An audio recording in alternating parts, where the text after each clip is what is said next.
screen. Right, I didn't intend to show this. So let's see. Okay, all right. So do you see second order linear differential equations, lecture 7 at your end? Yes, ma'am. Okay, excellent.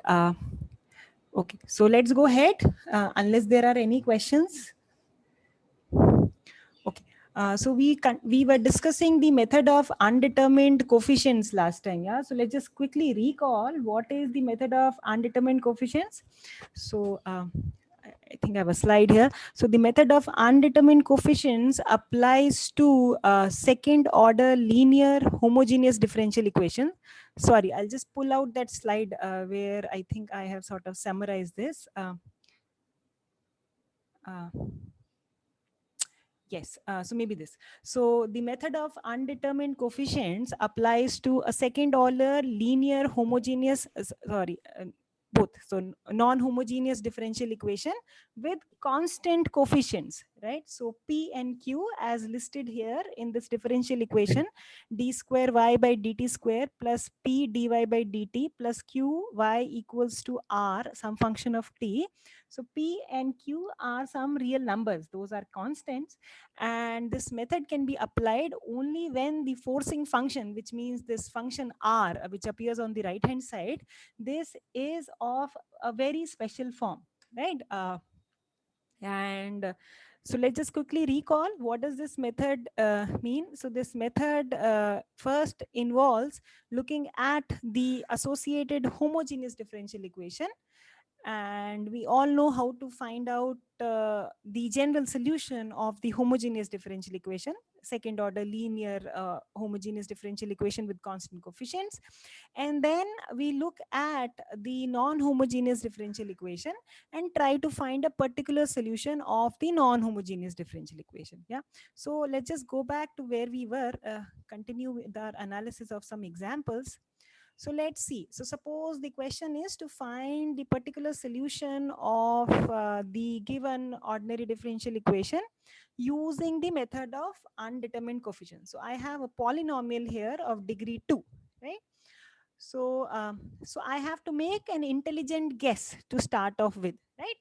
So since I have a polynomial of degree 2 here, so I will start with saying that let me try y as a second degree polynomial at square plus bt plus c, where the constants a, b, c are to be determined so that y indeed turns out to be a particular solution of the non-homogeneous differential equation given to us. Correct?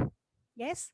Okay, so let's substitute this. So that means let's differentiate it two times and plug it in this given differential equation. So what do I get? I get certain values of a, b, and c. Yeah, so a particular solution to the given differential equation is of this format. Is this okay with everybody present here?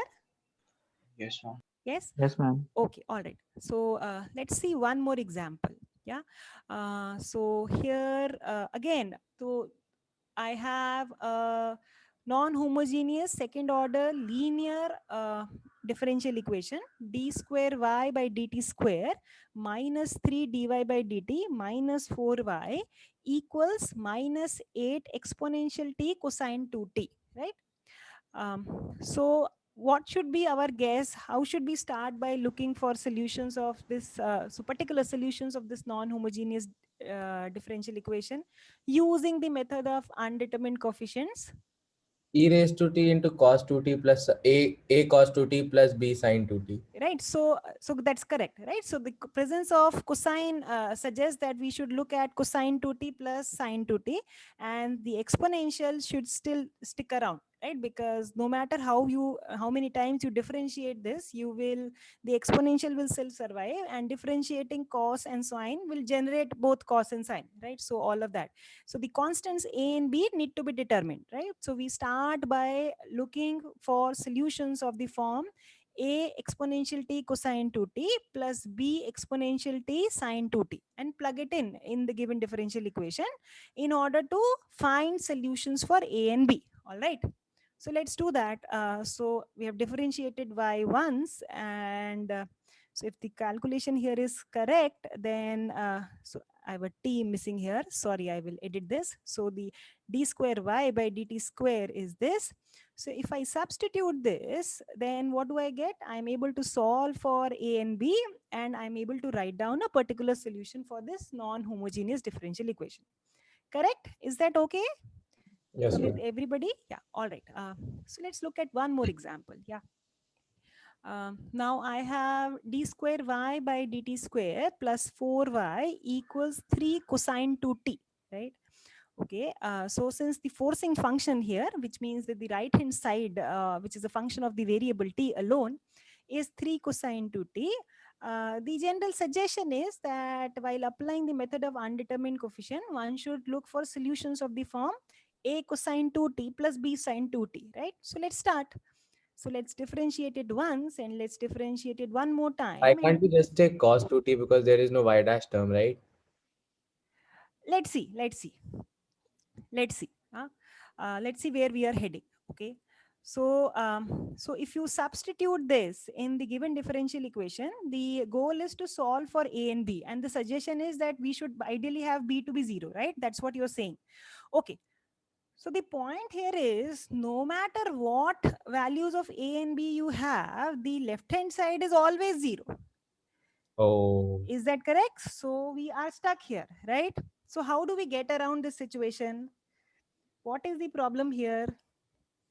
Right? So it is not possible to solve for A and B, right?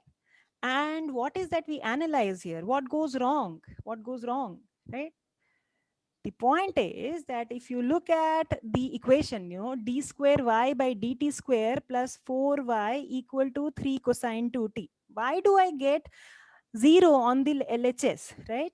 The problem is that if you look at the associated homogeneous equation, what is that going to be? It's going to be d square y by dt square plus 4y equals to 0, right? So if I tell you to find, find the general solution of the associated homogeneous equation, what is going to be that?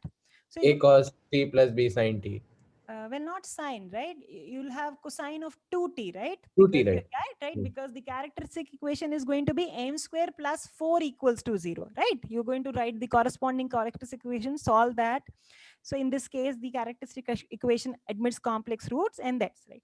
So you make an observation here that in this case, cosine 2t and sine 2t are actually solutions of the associated homogeneous differential equation. So no matter what values of a and b you choose, you're always going to land up at 0 for the left hand side, right? So what do you do in this case, right? So here is what you do. Okay. So when we search solutions for a particular form using the method of undetermined coefficients, we need to make sure that the solution that we start out with is not a solution of the associated homogeneous equation. Okay. So what do? Now we modify the proposed solution as following. So instead of looking at a linear combination of sine 2t and cosine 2t, we will look at a linear combination of t cosine 2t and t sine 2t, right? So there's a t here, there's a t term here, right? So now let's plug it in and let's see if we are able to solve for a and b, right? So let's differentiate it once and let's differentiate it one more time and substitute it in the given differential equation.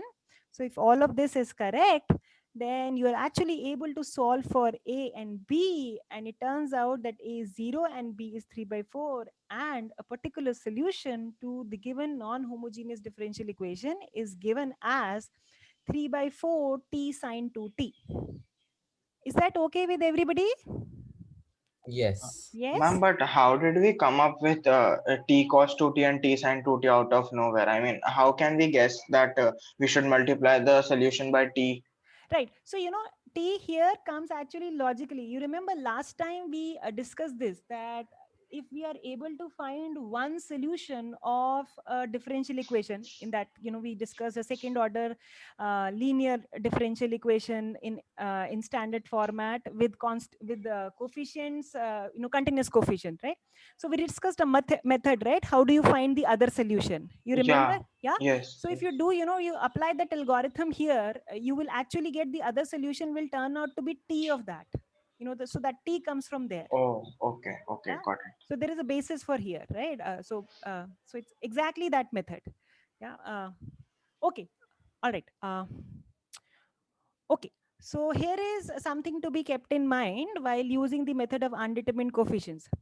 So if the obvious candidate for a solution, let's say y equal to ft as well as this multiplied by t, which means that t times ft turn out to be solutions of the associated homogeneous ODE, right? Right? That is also a possibility, right? Correct? See, in this case, it happened that cosine 2t was a solution of the associated homogeneous ODE. What if t time cosine 2t is also a solution? If that is the case, then no matter what, you will not be able to solve for a and b, correct? Then what do? You should multiply by t square, right? And try t square ft. So will this procedure culminate, in the sense that will you be able to find a solution if you look at t square ft? Is it possible that this also is a solution of the associated homogeneous differential equation? Can that happen?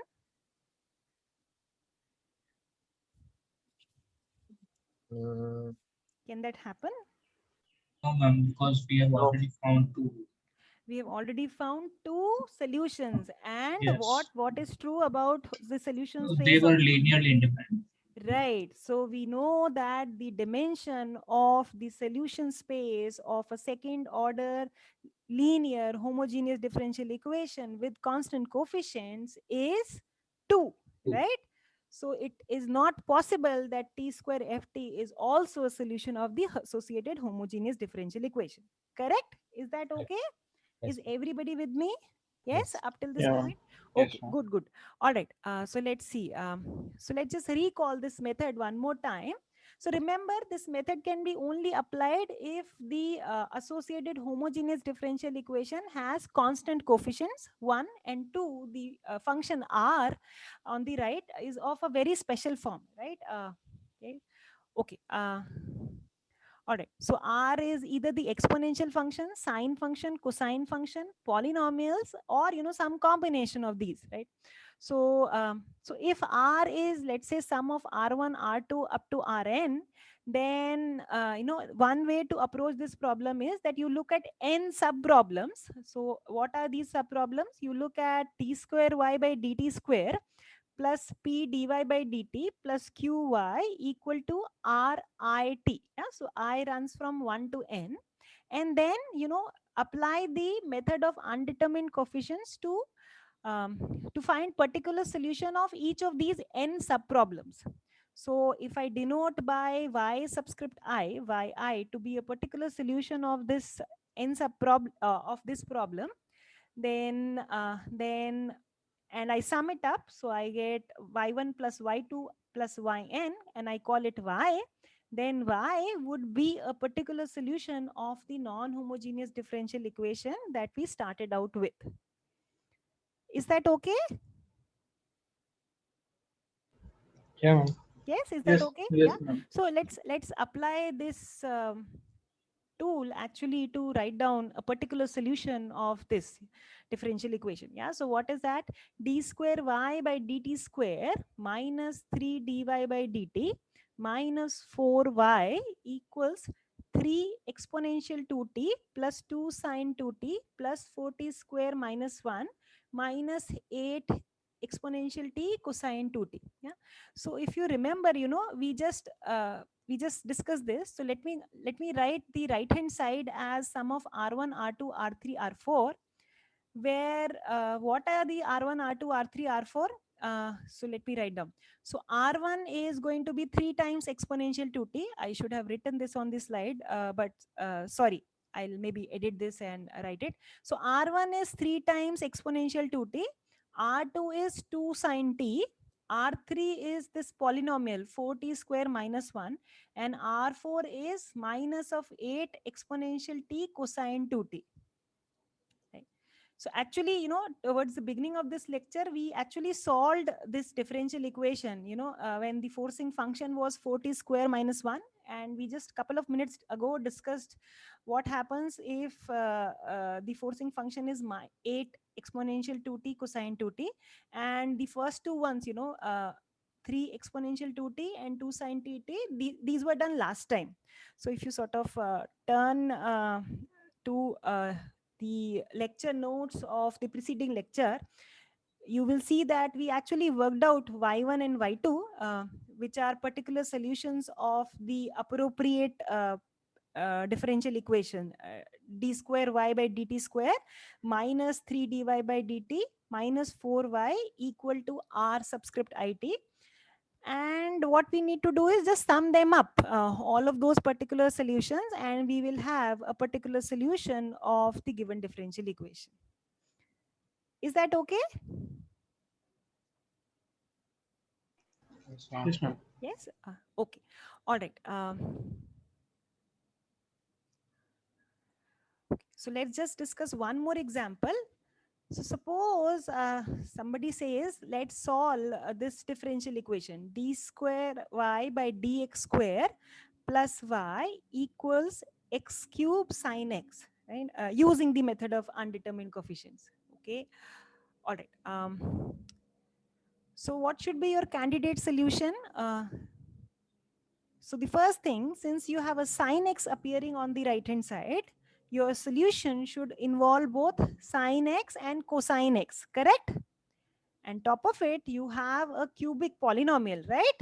Because there is an x cube, right? So this suggests that one should look at a generic cubic polynomial, a1 x cube plus b1 x square plus c1 x plus d1 times cosine x plus a2 x cube plus b2 x square plus c2 x plus d2 sine x. So one needs to find out what are these constants a1, b1, c1, d1, a2, b2, c2, d2, so as to this sort of this function that I have written here indeed turns out to be a particular solution of the given differential equation. Okay. But is everybody with me up till now? Everybody agrees that this is perhaps the right thing to look at? Yes, ma'am. Yes, is that a yes with everybody present here? Yeah, ma'am. Yes, We sir. cannot suggest Yes. anything better. Sorry? We cannot suggest anything better. Okay, all right. All right, so let's go ahead. Okay, but this would not do. Why would not this work? Sin x and cos x are Are solutions of the associated homogeneous differential equation, right? So you make an appropriate modification to the proposed solution and instead multiply all of this with x and try that out. Is that correct? Yes? Yes? Why that can't we okay? just remove the constant terms? Sorry? Why can't we just delete the D1 See, we and will D2? not remove the constant terms because, anytime you differentiate a cubic polynomial, see x cube, you have a y term here also, right? So these constants may stick around.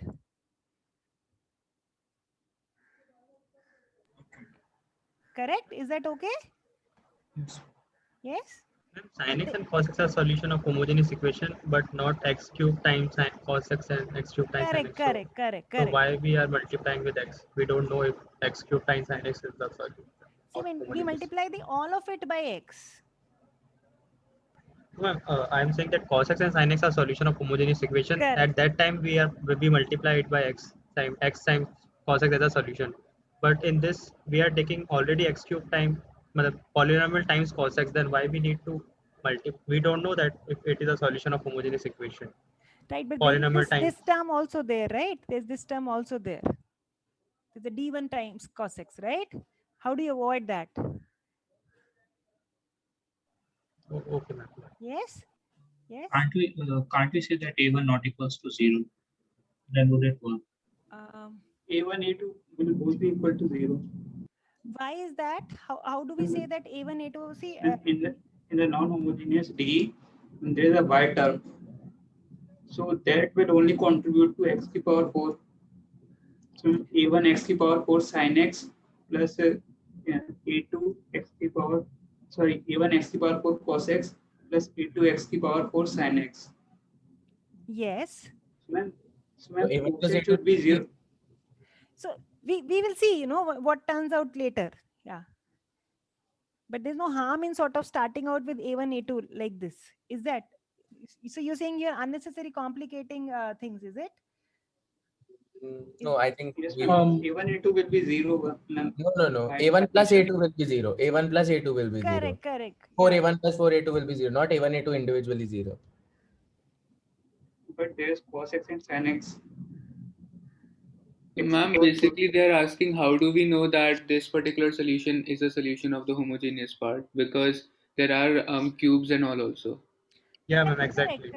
correct. So it is possible. So that's why, you know, this choice is open, right? Even, you know, it is possible that some of these constants are 0. We don't know. We're going to work it out. But we declare in advance that A1 is not A1 and A2 are not going to Before 0. multiplying with x, we are saying that that is the solution of homogeneous, right? How do we got that? Yes. How did we get what?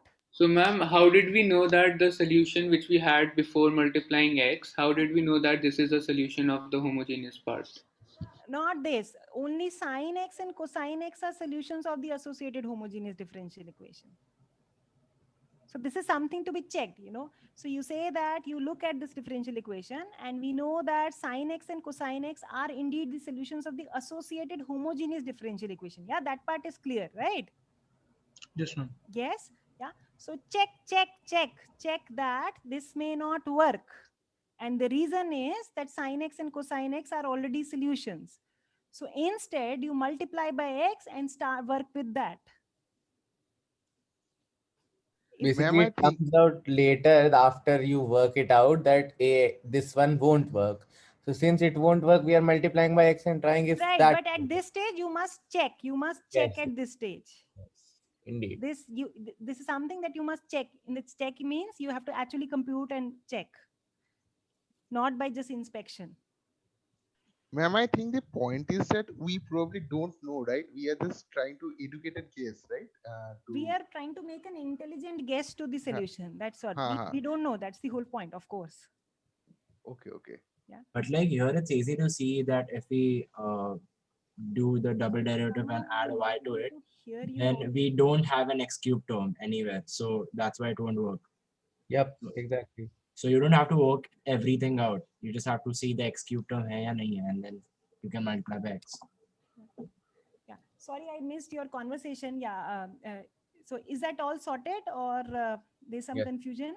Ma'am, just to confirm, we just need to check that a1x cube plus b1x square plus c1x plus d1 cos x and all of that is a solution of the homogeneous part, that is y double prime plus y equal to 0. If that is the case, then we need to multiply it by x. Correct.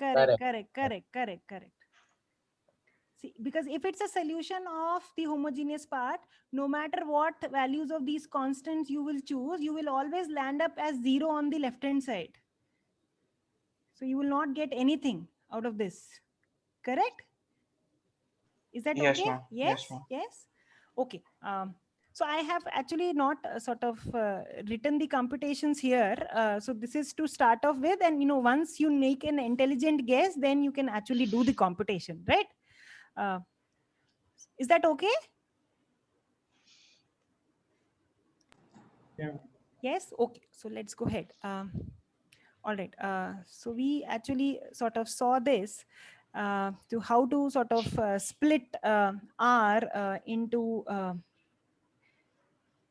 giving rise to different differential equation, right? So we actually saw that. Okay, so here is to summarize the method of undetermined coefficients. Remember, you know, first thing, one can apply this method of undetermined coefficient only if the associated homogeneous differential equation has constant coefficients, and two, the function on the right, the forcing function, is either an exponential or a polynomial or sine, cosine, or a combination of those, right? So for example, if the forcing function is a polynomial of degree n, right? So then you start with, your guess should be, you start with a polynomial of degree n as a particular solution. Check that, plug that in and check that whether that works. If not, then you should look at, if that does not work, then you should look at multiply all of that polynomial with 3, and that should be your second choice for the candidate solution. And if that too fails, then you should look at t square, that polynomial, and try that. Is that okay? Yes? Yeah, ma'am. Yes. So similarly, if you have a polynomial of degree n times an exponential, so what is written here is, then you should make a guess like this. You should have t to power s exponential alpha t times a generic polynomial of degree n, right? And as it is clarified here, s is chosen to be 0, 1, and 2, and s is the smallest integer of these three numbers, chosen so that no summand in this particular solution is a solution of the associated homogeneous differential equation. Correct? This is what we discussed. Because if that is the case, you don't gain anything. You don't get any actually information. Correct? And likewise, what would be the candidate solution if you have a polynomial of degree n times exponential times a sine function, right? So you have an exponential as it is. So sine function suggests that you should look at also the cosine of bt and a sine of bt. And having a polynomial of degree n suggests that you should look at a generic polynomial of degree n. Correct? Is that okay? So, third and fourth are sort of much the same. Am I allowed? Yes, yes. Can S be 2? Because I think in the earlier slides you mentioned that if S becomes 2, then it's not linear anymore. And no, I'm saying that S can be 2, right? For example,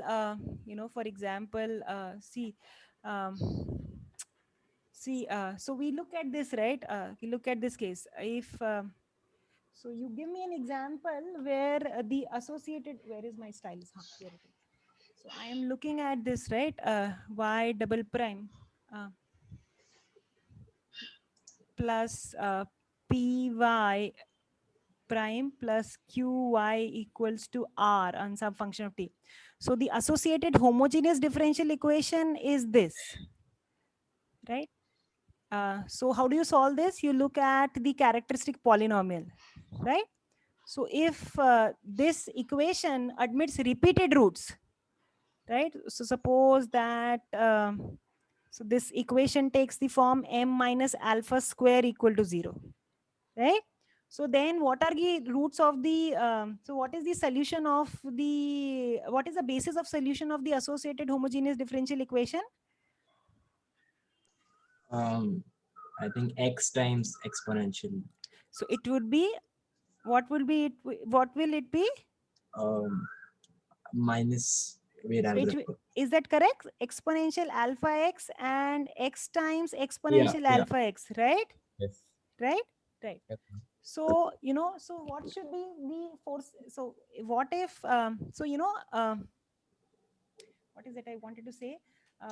So in this case, exponential alpha x and x times exponential alpha x are both the solutions of the associated homogeneous differential equation, right? So depending on, what your r is, so I should have a t here, sorry, there's no x here.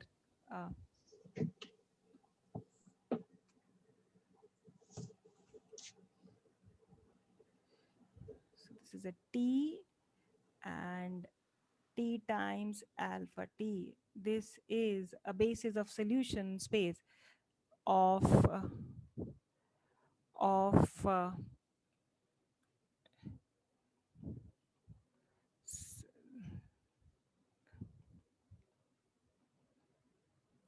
space of star, right? So in this case, what should be my r? So what should I take r to be?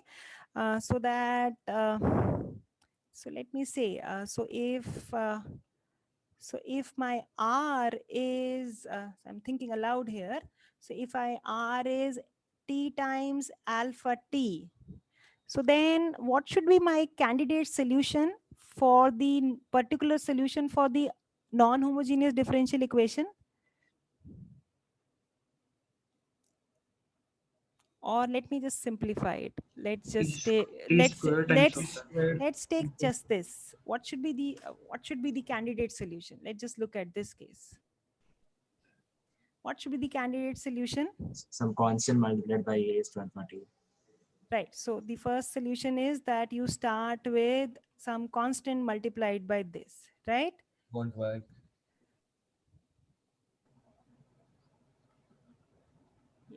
Sorry. Yes. So does that seem like a good idea? No. No. So then what should be your next case? C T. times T alpha T, correct? Yeah. Yes. But that is also a solution of the associated homogeneous differential equation, right? So then what would you do? C T square times T for alpha T. So I'm putting a question mark here because at each stage you need to check. Correct? Is that okay? Yeah. So it is indeed a possibility that you have to go to the T square FT function. T square, is that okay? Yeah. Yeah. So in the case, the associated homogeneous differential equation admits repeated roots, this is very well a possibility. All I was trying to say is that this process will culminate at T square. You don't have to ever go to T cube of that. That's what I was trying to say. Yeah, I got confused because in, I think, one of the previous slides you mentioned that the dimension doesn't add up if it goes beyond t. That was for t greater than 2. Strictly greater than 2. Correct? Is that T- okay? How is t square linear? In this whole so solutions may be non-linear, right? There is no linearity here. Linearity is here. The linearity in y variable here. Is that okay? Yeah. Okay. This is linear in the y variable and the derivatives of y. T is, something, right? T can be anything. You can have any, we have exponentials, everything appearing in T. Certainly, we are not demanding any linearity in the T variable. Okay, so this is, I guess this is okay.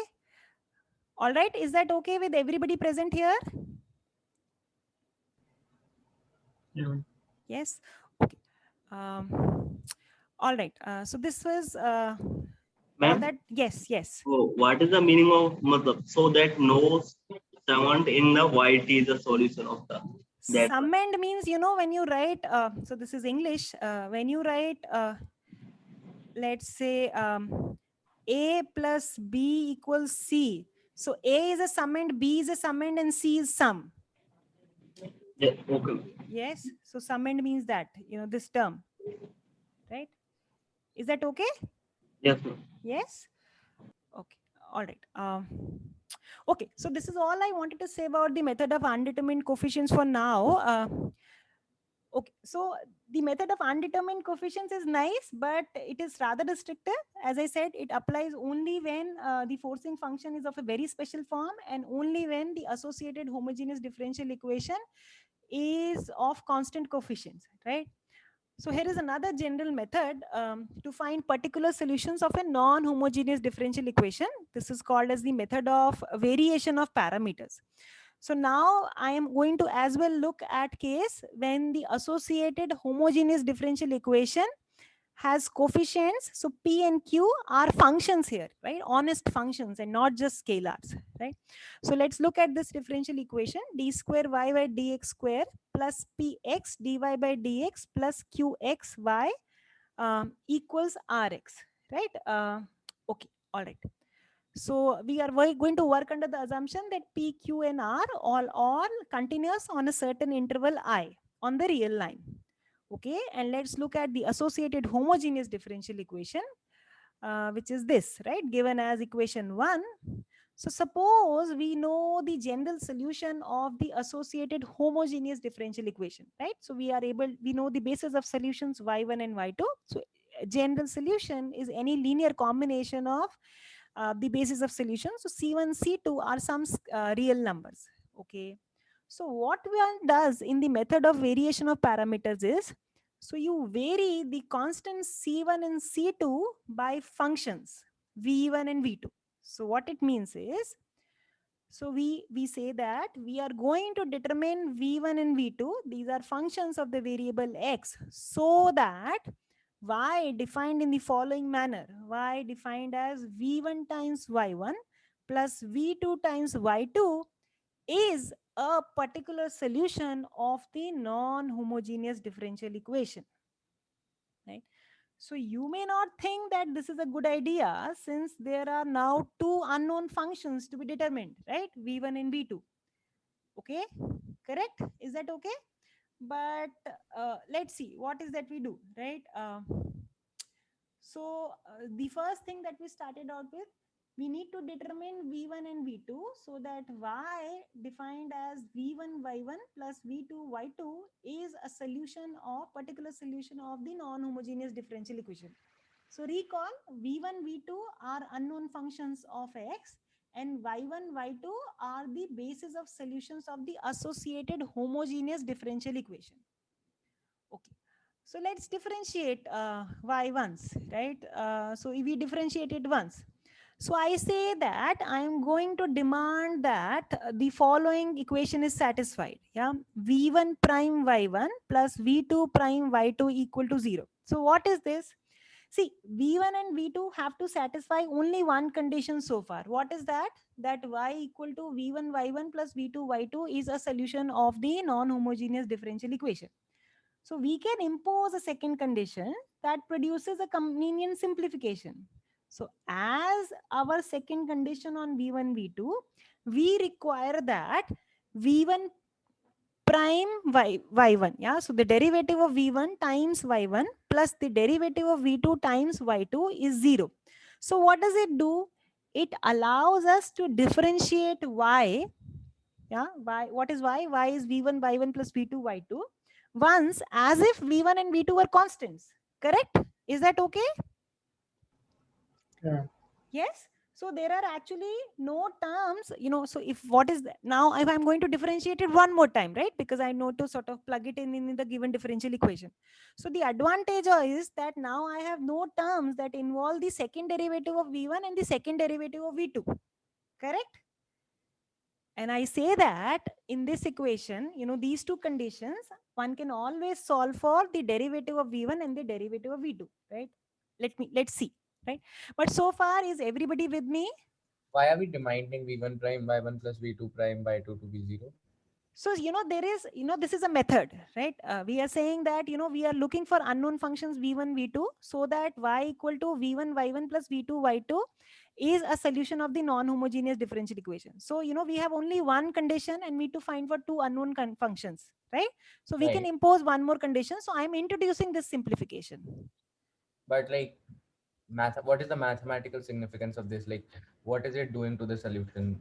Correct. So that's what I'm trying to convince you, that if you impose this condition, this allows us to differentiate y as if v1 and v2 were just constant. See, if this term is not 0, this term is 0, then the derivatives of v1 and the derivative of v2 do not appear here. So it is differentiating y as though they were scalars, right? Yes. And the advantage is that the second derivatives of v1 and v2 do not appear here in the second derivative of y. And the third and the foremost, the most important advantage is that I am able to solve for v1 prime and v2 prime, which is what is required. Okay. Right. So I'm going to sort of convince you that. Let's see what we have, right? Sure. Okay. So let's substitute y and the first derivative of y and the second derivative of y in the given non-homogeneous differential equation. And if you do a sort of rearrangement of terms, what you get is the following. Yes. Okay. So what is it, right? Now remember, y1 and y2 were the basis of solutions of the associated homogeneous differential equation, which means that the coefficient of v1 and v2 here in the first equation on this slide is actually 0, right? So this equation is actually equivalent to saying the following, that derivative of v1 times derivative of y1 plus the derivative of v2 times the derivative of y2 equals r. Correct? Is that okay? Yes, ma'am. Yes. And recall, this is what we already have. Yeah, this is what we sort of assumed, right? This is the sort of simplification that we introduce, right? See, the goal is to find V1 and V2, right? The goal is that we should be able to solve for V1 and V2. And this is one such simplification which allows us to do the same, right? So I'm trying to sort of convince you that one can always solve for the derivative of V1 and the derivative of V2. So using these two data, what is it? So if I write it in matrix format, what file I get is the following, right? Now this coefficient matrix is what? This is exactly the Wronskian of y1 and y2, right? And y1 and y2 are linearly independent. So this coefficient matrix has non-zero determinant, which means that I can always solve for the derivative of v1 and the derivative of v2, correct? So a solution will always exist. Let's see. Yes. Yes. So, and one can integrate, right? And one can take the constant of integration to be 0, since any choice of v1 and v2 is what is going to suffice for our purposes. Correct? Is that okay? So y as follows will be a particular solution of the non-homogeneous differential equation using the method of variation of parameters. Yes, is that okay? Are we actually saying there will always be a solution? See, there's a lot of conditions being imposed, P, Q, R are going to be assumed to be continuous here. Right. So but we're saying that if the homogeneous equation has proper linearly independent solution. So, we are saying that P, Q, and R are continuous on an interval I, and we are able to write down the basis of solutions of the associated homogeneous differential equation. Yes. Okay, right. Right. So there's a lot that is being assumed. Okay, fine. You need to check all these assumptions are satisfied, right? Also, why does R need to be continuous? R needs to be continuous. This is sort of built in this method, right? At some point you're integrating, right? Here. Okay, with respect to R. Yes, okay, right. Yes. So it's good to have continuity of R. Yes, is that okay? Okay, all right. Hello. All right. Yes.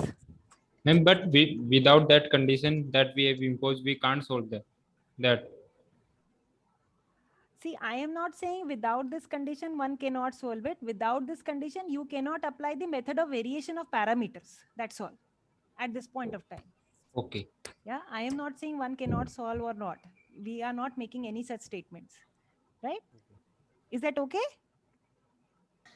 Ma'am, after integrating for V1 and V2, we will add a constant of integration. Right, but that's not, see, the constant of integration can be taken to be 0, since any choice of V1 and V2 will suffice. But if we are asked to find the general solution, then. See, we are just finding a particular solution, right, of the non-homogeneous differential equation. We know how to write down a general solution of a non-homogeneous differential equation, right? Yes, right? Yes. All we have to do is find one particular solution and find the basis of solutions of the associated homogeneous differential equation, right? Yes. Okay, ma'am. Yeah, is that okay? Yes, ma'am. Yes. Okay. So let's actually apply this method to find a solution, right? Apply this method to a concrete example. Okay. So the given differential equation is d square y by dx square plus y equal to cosec x. Okay. All right. So first thing is you should look at the associated homogeneous differential equation, right? And find the basis of solution of the associated homogeneous differential equation, right? So in this case, how do you write down the solution? You look at the auxiliary equation. In this case, it is m square plus 1 equal to 0, right? Solve the auxiliary equation, find out the root. In this case, it's complex roots, and write down the general solution. Correct? Is that okay? So the general solution is going to be a linear combination of sine x and the cosine x. Correct? Is that okay? We can't apply the method here, right? Cosec x isn't continuous. Where? At certain points like 0, pi. Correct. So, we're just sort of looking at the interval where it is continuous. You just fix one such interval and solve it. Right, okay. Yeah. Okay, all right. So having found the basis of solutions of the associated homogeneous differential equation, looking ahead, let's just compute the Wronskian. In this case, it turns out to be -1. And what does the method of, so, over here, what I have done is I have just written down, let's compute V1 like this, and let's compute V2 like this. See, you are not required to sort of remember by heart that V1 is, a certain integral of in this manner, and see, all you do is, you just apply this method the way I have written here, the way it's written on the slide. You start with, having found the basis of solution of the associated homogeneous differential equation, you say that let's look at a particular solution of the form V1 y1 and V2 y2, and let's impose this condition, right? Let's impose this condition, that the derivative of V1 times y1 plus the derivative of V2 times y2 is equal to 0. You will actually get this, what you have here. It's exactly the same, but all I'm trying to say is that you are not required to memorize these formulas. If you want, well and good, but that is not required at all. Okay, so, either way you choose to do this calculation, V1 will turn out to be logarithm of absolute value of sine x, and V2 to be minus of x. So a particular solution of this non-homogeneous differential equation using the method of variation of parameters turns out to be V1 times y1 plus V2 times y2. Yeah, so this is sine x logarithm of absolute value of sine x minus x cosine x. Correct? Is that okay?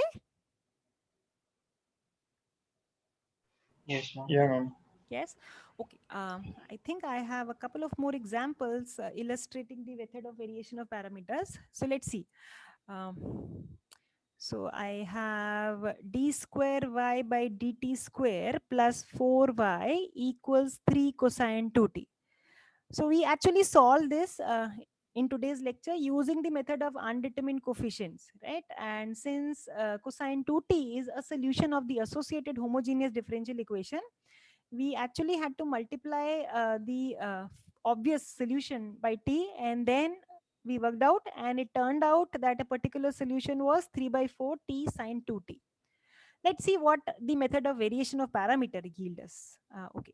So this is okay, right? That cosine 2t and sine 2t form a basis of solutions of the associated homogeneous differential equation here. That's the first thing. And the Wronskian is, I think, 2, correct? The Wronskian of y1 and y2 will be 2, correct? Yeah, I think so, right? 2. So if you apply the method that we just discussed, then V1 will turn out to be as follows, and V2 will give 3/16 sine 4t plus 3/4t, so that a particular solution is recalled by the method of variation of parameters as V1 y1 plus V2 y2. So in this case, it turns out to be minus 3/16 cosine 4t cosine 2t plus 3/16 sine 2t plus 3/4 sine 2t, all of V2 into sine 2t. So there's some sort of manipulation here, and what you get is the following, right? So, but we are fine, the method of undetermined coefficients gave us some other particular solution, and the method of variation of parameters gave us something different, but that's okay. Yes, is that okay? Everybody with me up till this point? Why are we getting different solutions? Because these are just particular solutions and we are applying different methods. So it's okay. Ma'am, can we check for the... Yes. Yeah, Yes. go on. Can we check for the linear independency of these two solutions? See, it doesn't even make sense. These two solution meaning, linear independence where? Why do you want to check? It's not, the equation isn't like, it isn't even forming a subspace or something. They are particular solutions, so So there's it no doesn't, point checking. so this, they're particular solutions. So, this question doesn't make sense. How can cos 60 be formed as a linear combination of other sines, sine t, sine 4x 2t and cos 2t? Oh, cos 2t into cos 4t, na? So you apply cos A, cos B. Yes, that's all. Minus 3 by 16 cos 14 to cos 2t. So when you split that, you get No, cos. I am saying that how can means we got a general particular solution, so it can be formed as a linear combination of the previous t by No. 4t No, sine no, 2t. no, not at all, not at all.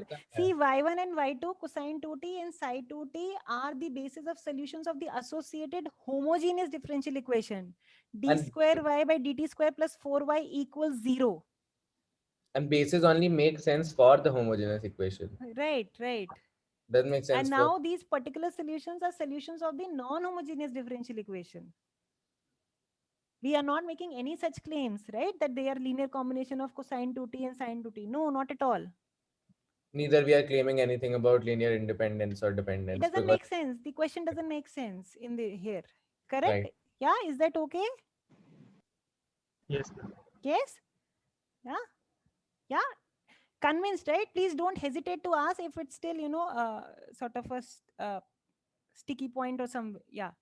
Is No, that ma'am, okay? just one more thing, ma'am. Yeah, go ahead, go ahead, go ahead. Y1 and Y2 are solution of homogeneous, I got it, and we got another solution 3 by 4t sine 2t, that is solution of non-homogeneous solution. Correct. So we cannot say that these three will form all the solution of non-homogeneous solution. We cannot claim that. No. There's not. So see, what we can say is the best is the following, which we discussed last time.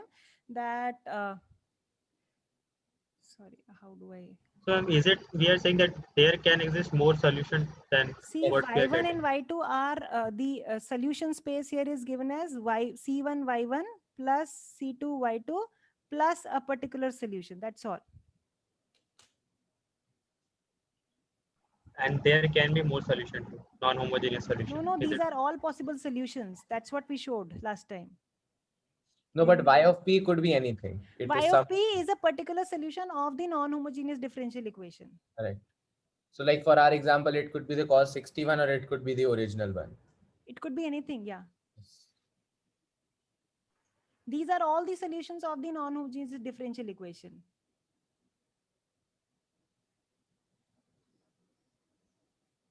Is that okay? Yes, ma'am. Yes. Okay. All right. Okay. One more example before we sort of march on to the next thing.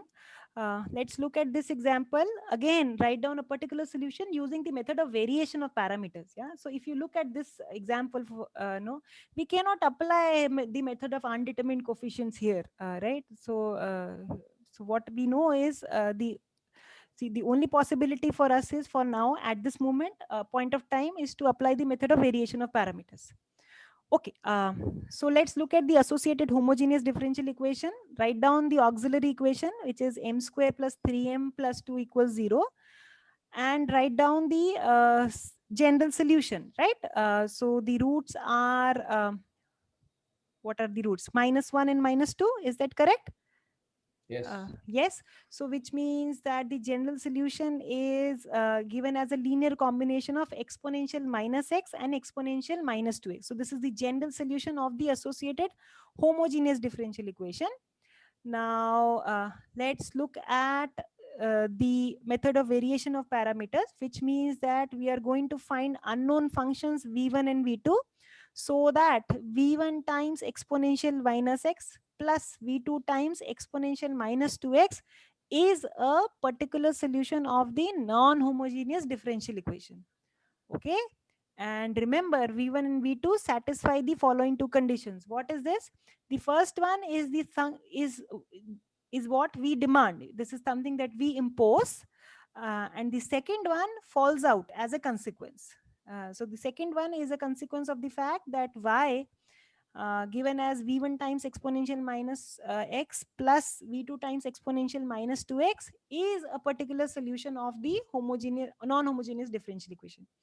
So with these two equations, one is able to solve for the derivative of v1 and v2 because that, because of the fact that exponential of minus 2x and exponential of minus 2x are linearly independent. So one can always solve for the derivatives of v1 and v2. And once you've found the derivative of v1 v2, by integrating, you solve for v1 v2, plug that in here, and you get a particular solution of the non-homogeneous differential equation. Correct? Is that okay with yes, yes. I have sort of left it at this point for leaving for you to compute the rest of the So we just calculation. have to integrate. Yes, yes. Somebody wanted to say something? Ma'am, that last example. Last means not this, but the previous one. Yes. Okay, all right. In this, we know that 3/4t sine 2t is also a particular solution. Yes. So Somehow the volume is full, but I still don't sort of able to clearly. Go ahead, go ahead. So minus 3/16 cos 16 must be a linear combination of the homogeneous. No. See, particular solution of the non-homogeneous differential equation. 3/4t sine 2t is a particular solution of the non-homogeneous differential equation, and this again is a particular solution of the non-homogeneous differential equation. Yes, I understand that, but that remaining part other than 3/4t sine 2t, this should be able to form by the linear combination of the y1 and y2. No. Why? Because it's a difference of two solutions. Is that what you're trying to say? Maybe that is the case. Is that what you want to say? Yes. Yes. So all. So let me sort of understand your question correctly. If this is what I. So let me just add pages here. So what you're trying to say is the following. So let me write down this. Yeah. So y double prime plus px y prime plus qx y equals to r times x. So if y1 and y2 are two solutions of the non-homogeneous differential equation of star, then so y1 minus y2 is a solution of the homogeneous differential equation. Yeah, that's correct. Yeah, so 3/16 that the sine 2t Correct. must be a Correct. linear It's a combination solution of right. Is that correct?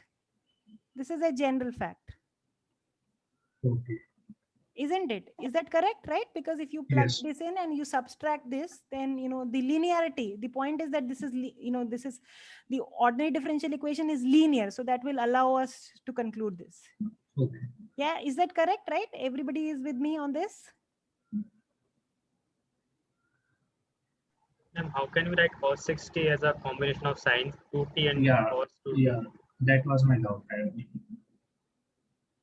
Wait a minute, but I'll just get to that. But is this observation correct? Yes. Yes.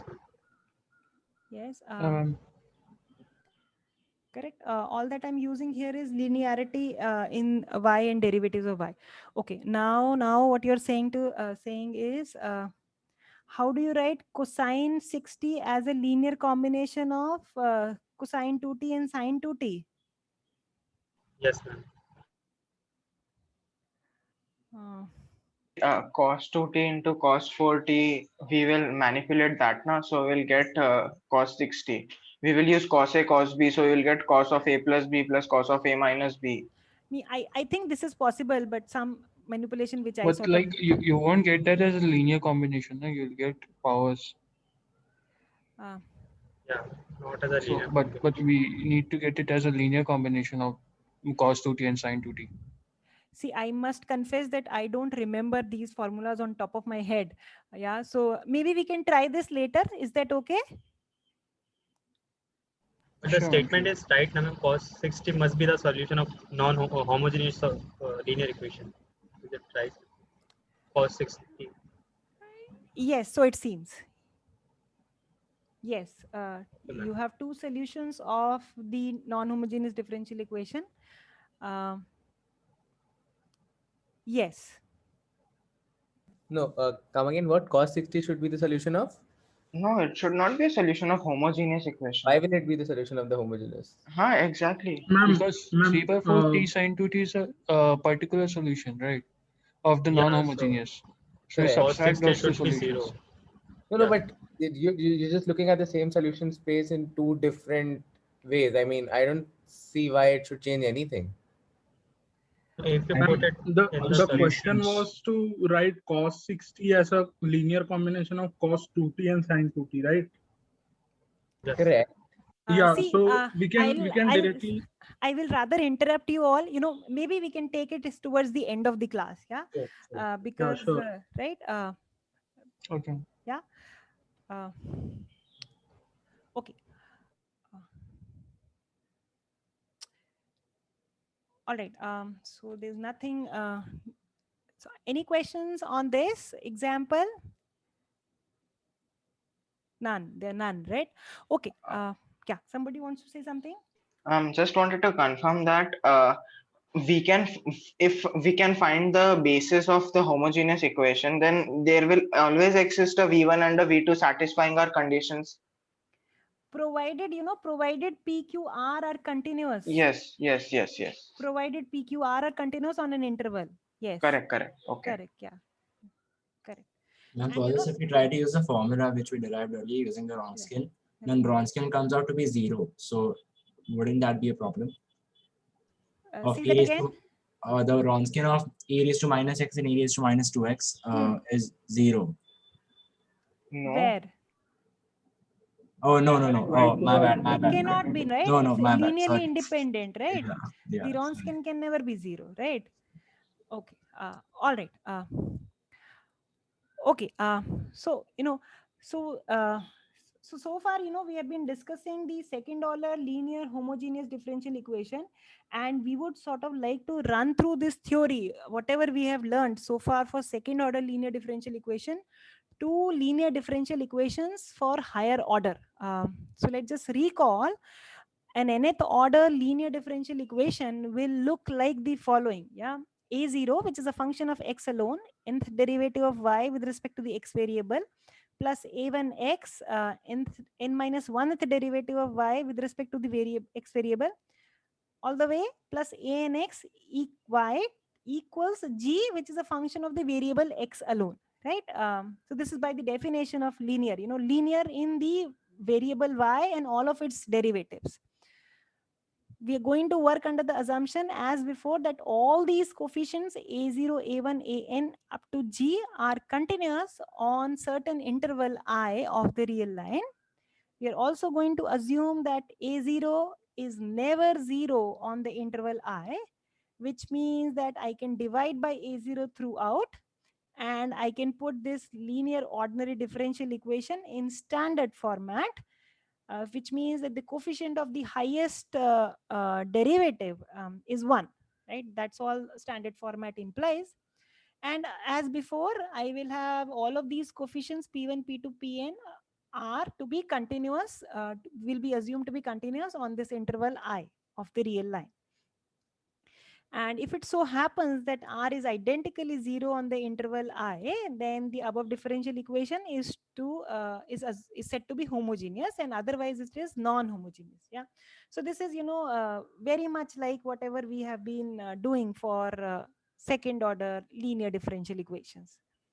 Okay. Sometimes, you know, it is always sometimes it is convenient to introduce this operator notation. So I am going to denote the kth derivative with respect to x variable by operator d. I is the identity operator, so that this nth order linear differential equation can be written as Ly equals to 0, where L is this differential operator dn. So dn plus p1 times dn minus 1 all the way plus pn times the identity operator. Correct? So what are the advantages of this notation? We'll see in a bit. Yeah? So it's sometimes sort of little more convenient. That's all.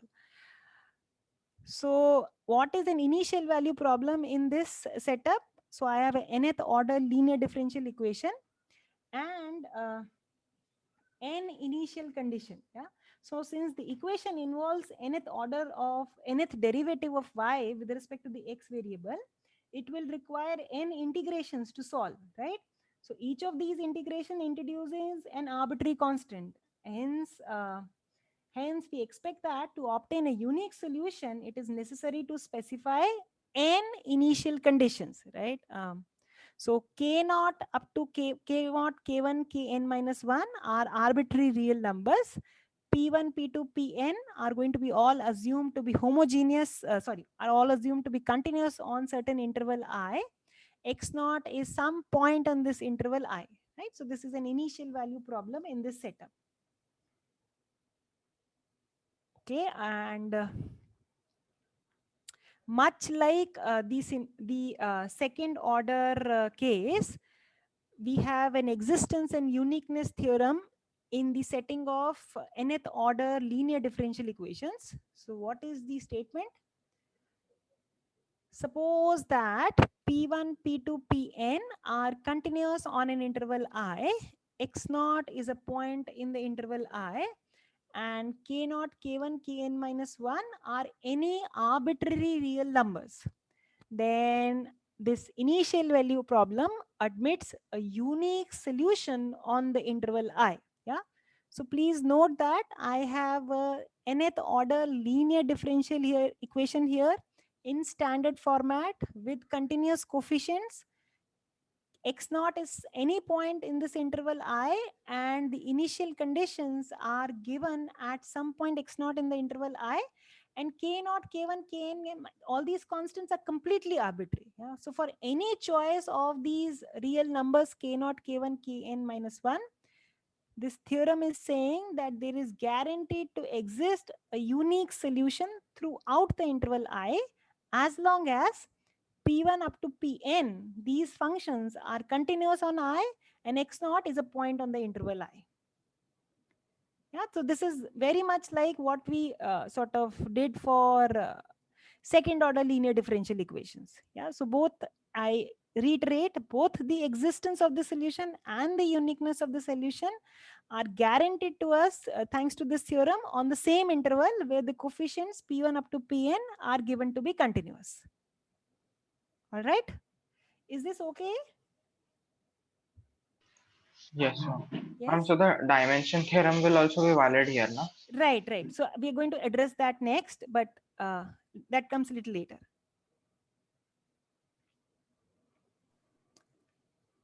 Ma'am, just to confirm, if we had these n conditions in any on like multiple x, but on for only the first y of x1 is equal to something y of x2, then it still be applicable. So what are you saying? So instead of the initial conditions being available at some point x naught, at some point x1, is it the data is available? Is that what you are saying? No. Can you please repeat? What is your Ma'am, question? he's saying instead of having information about y and its X, you have the derivative, information for you have the information only for y of x naught and then again y of x1, not for its derivative. Only No, no, y. no, no, no, no. So that's not an initial not value on problem. a single point but on multiple points. See, that's a different question altogether. This theorem doesn't sort of address that. Okay. It doesn't address that setup. Yeah. So I don't know in particular what is going to happen in that case. And the second case is this theorem doesn't address that setup. This theorem is applicable only to initial value problems, which means that all the sort of data about the function value and its derivative up to order n are available at the same point. Yes, is that okay? Okay. Yeah. All right. Okay. So the next theorem is the dimension theorem. Much like the case of second order setting, you have a similar statement here.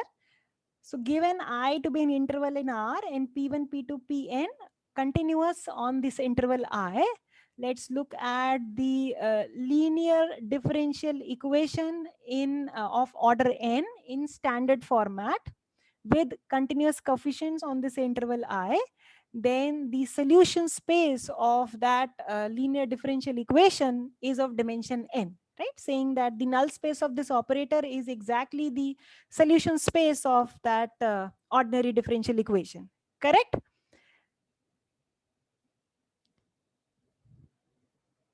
Yes, ma'am. Yes. So that's of dimension n. So I think it's a good point to actually prove this dimension theorem now. We skipped the proof when we were working for the case when n was 2, right? So let's just see the proof of the dimension theorem in generality. The same proof will work for second order equations as well. So if everybody is with me as far as the statement of the dimension theorem is concerned, then we will see the proof. Yeah, ma'am. Yes. Okay.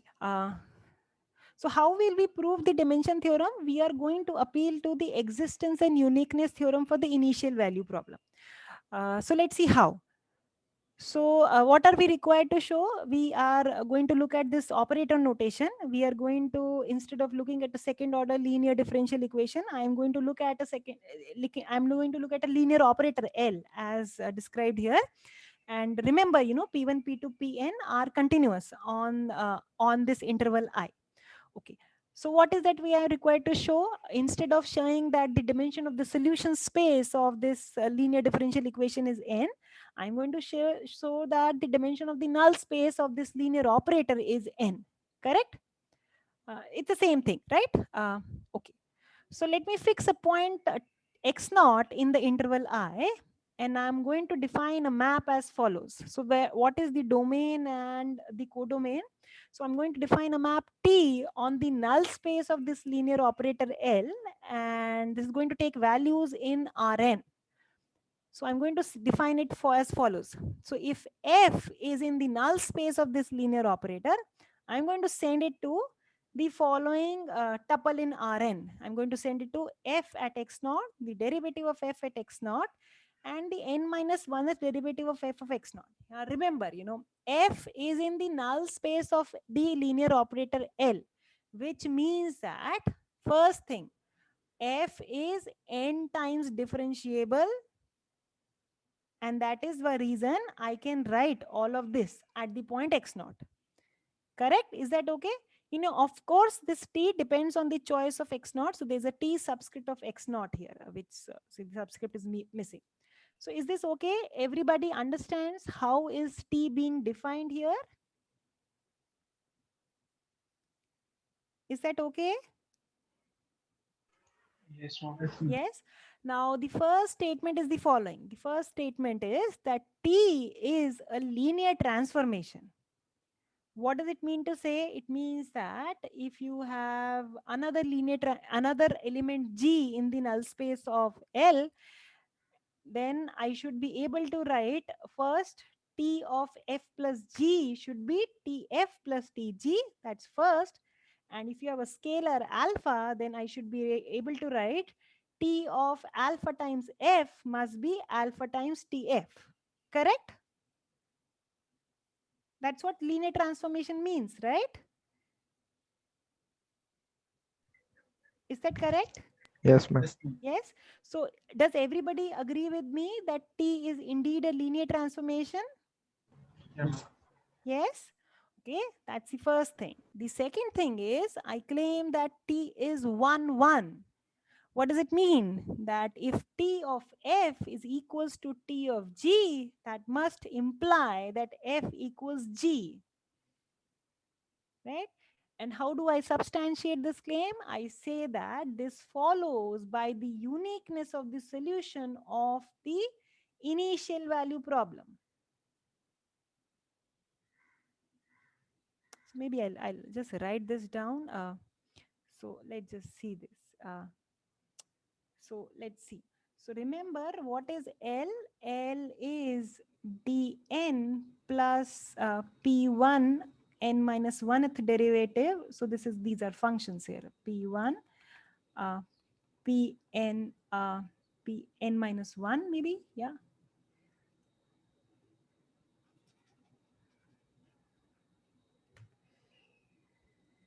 So this is a pn minus 1 x d or yeah, is this correct? I think it is correct, right? Plus pn x y. So L of y is this. So this is the identity operator equals 0. Is that correct? So maybe let me just erase, right? Because that's the null space, right? So remember, what have I defined? T is defined from the null space of L into Rn by setting. So F is any element here. This is being mapped to the following tuple: F of x naught, F prime x naught, right? And what is x naught? X naught is some fixed point in the interval I. And what is I? I is where each of these coefficients P1 up to Pn are assumed to be continuous. So this I is the identity operator and this I is the interval. Hope that's okay. So let me just say, let me take this interval to be, instead of I, let me just, so that there's no confusion with this I, let me write it in some interval AB. So is this okay? So everybody agrees that the first thing, that T is linear. Yeah. So what is that you need to check? T of alpha times F plus beta times G is equal to alpha times TF plus beta times TG for all alpha beta. Is that correct? Yes, that's the first claim. The second claim is that T is 1, 1. So how do you check that? So if T of F equals T of G for F and G in the null space of L, correct? Right? So then what are we required to show? We are required to show that F must be same as G. Right? So what is that we are given? By assumption, Fx naught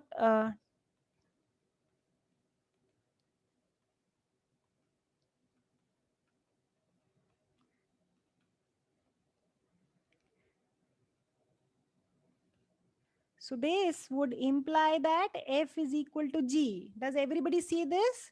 This follows as a result of the uniqueness statement of the existence and the uniqueness theorem that we studied, right? So you look at the initial value problem, Ly equal to 0, with the data y of x naught equal to f of x naught, y prime x naught equal to f prime x naught, all the way you apply the existence and uniqueness theorem to the following initial value problem. And there's a unique solution to this initial value problem. So that implies that F and G must be the same. Correct? Is that okay? Ma'am, in the tuples you have written the last term as being the nth derivative of f and g.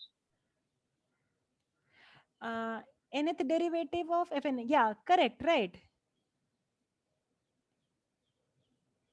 That's correct, no?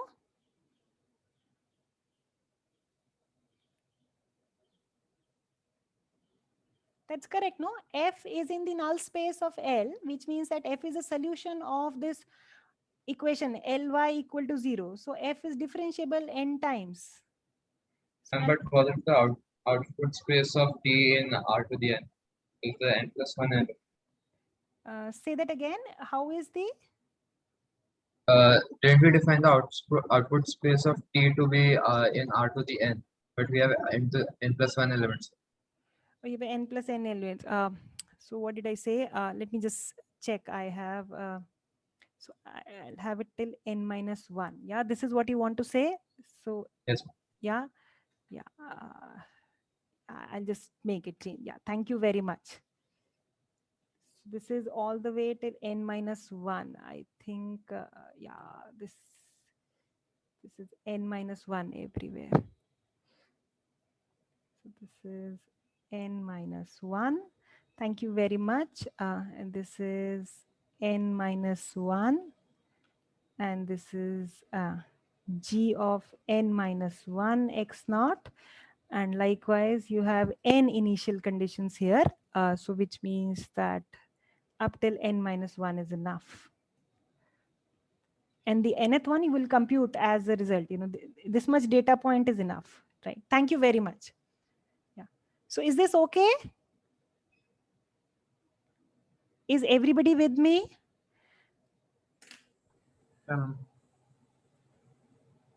Yes, please.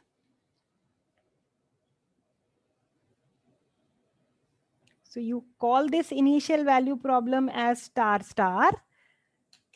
There's a unique solution to this initial value problem star star that would imply that f must be the same as g. Because f and g are two solutions of this initial value problem star star. Correct? Is that okay? Yes. Yes. And the third thing is that t is onto.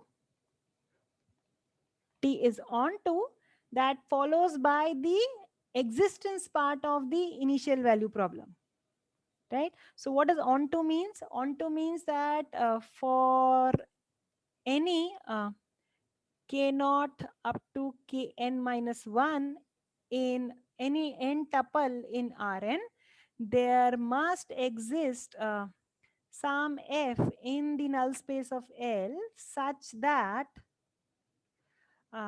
if you apply T to F, what you should get is the given tuple. So this is exactly saying that each of the derivatives of F evaluated at the point x naught must be given by the KIs.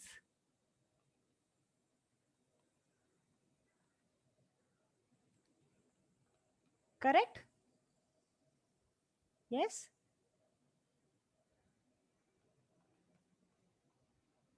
So f of x naught equal to k naught and so on, right? And this is guaranteed to us thanks to the existence part of the initial value problem. So what do? You set up an initial value problem as follows. What is the initial value problem? You look at the given linear differential equation and what are the initial conditions?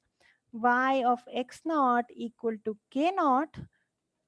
Y of the first derivative, you demand it to be k1, and the n minus 1th derivative, you demand it to kn minus 1, right? And you call this initial value problem 3 star.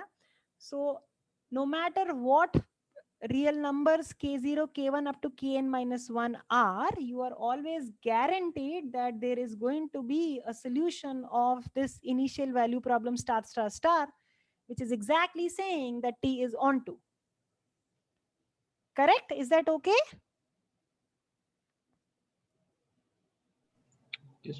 Yes. Are we saying like Yes, we have infinite solutions and we can achieve any point at our We are not saying anything about number of solutions. We are saying that given any k0, k1, kn minus 1, there is a solution to this initial value problem on the interval I. Okay. Call that solution F. F is in the null space of L and hence T is onto. We are done. There is at least one solution we are guaranteed by the existence part of the initial value problem. Correct? So if you go back to the slides, what is that we have there? That T is a linear transformation, T is 1, 1, and T is onto. So I'm going to apply the rank nullity theorem, which you learned in MA 106 to this linear transformation T, which is, what is it? What does it say, the rank nullity theorem? Everybody remembers the rank nullity theorem? Rank plus nullity of a matrix Rank of T plus nullity of T equal to n. equals n. So what is the rank of T in this example?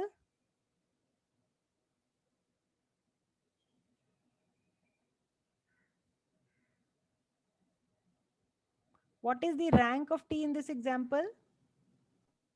N. It's going to be n. Why? Because T is onto. Yes. Correct? And what is the nullity of T in this example? Zero. That's the dimension of the L space, right? So that's going to be n, correct? Yeah, so I'm sort of, if you're a little confused, so what is the rank nullity theorem? So you apply it to a linear transformation for V to W. What does it say? That the dimension of the image of T plus the dimension of the kernel of T, which is the nullity, is equal to the dimension of V, correct? So in this case, in our case, W is Rn and V is exactly the null space of L. And we proved that, what did we prove? We proved that in our case, in our example, T is onto, which means that this is going to be whole of Rn. And T is 1, 1, which means that kernel is going to be 0, right? So what do you get? What do you get? That the dimension, so all of this is going to be imply that the dimension of the null space of L is going to be n plus 0, which is n. Correct? Is that okay? Yeah. Yeah. So this is, so I think my time is up. So I'll just stop right here. Let me stop the recording and I'll take your questions. How do I do that? Yeah, stop share.